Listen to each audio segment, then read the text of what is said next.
Hi, my name is Carrie Donahue. I am a teacher at Jordan Hills.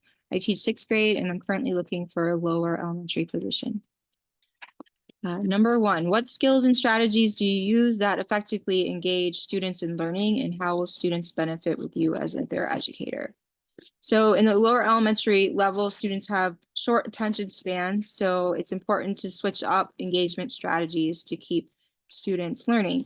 So some of those things could include songs or chants or movement, or getting up from their seat and changing to another seat, any kind of games or technology, lots of different things that you can do to engage young students.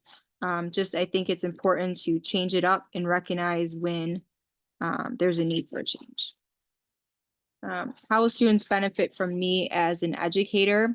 Well, I have 15 years of experience teaching. I've taught pretty much most of the elementary grades.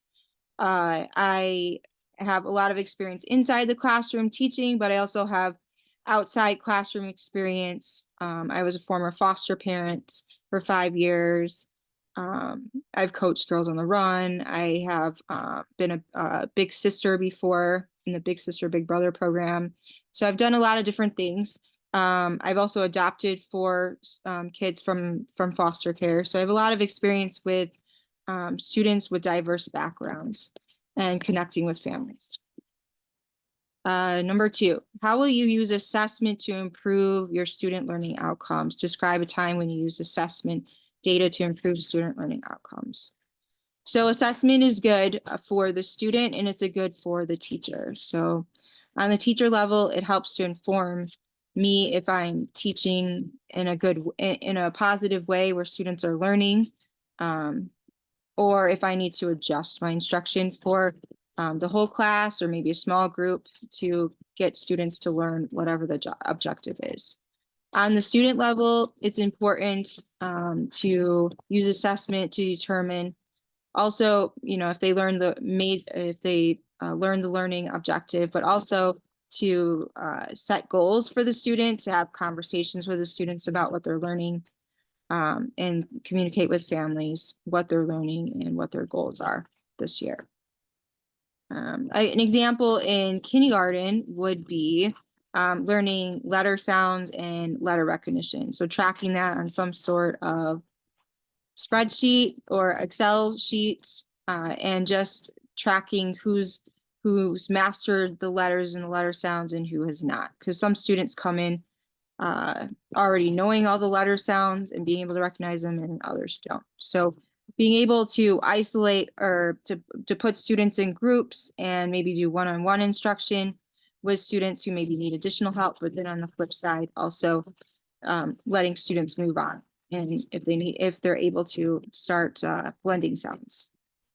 Number three, how will you plan lessons to develop intentional learning outcomes to meet diverse needs of students?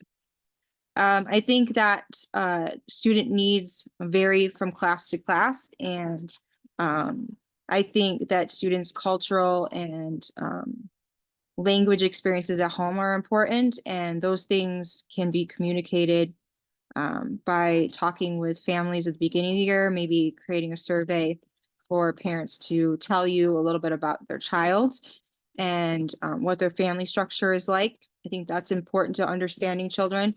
I also think that looking at assessments and helps to plan learning objectives and learning outcomes, because you can tell who's ready to move on in a group or who needs to work in a small group. I think it's important also to account prior knowledge from students' backgrounds to see if they have had other school experiences and what they were like, by communicating with families also. So yeah, that would be how I would meet the diverse needs of my students. So in a nutshell, basically talking and communicating with families, and then doing some pre-assessments at the beginning of the year to help me to understand what the student needs to know in their learning styles.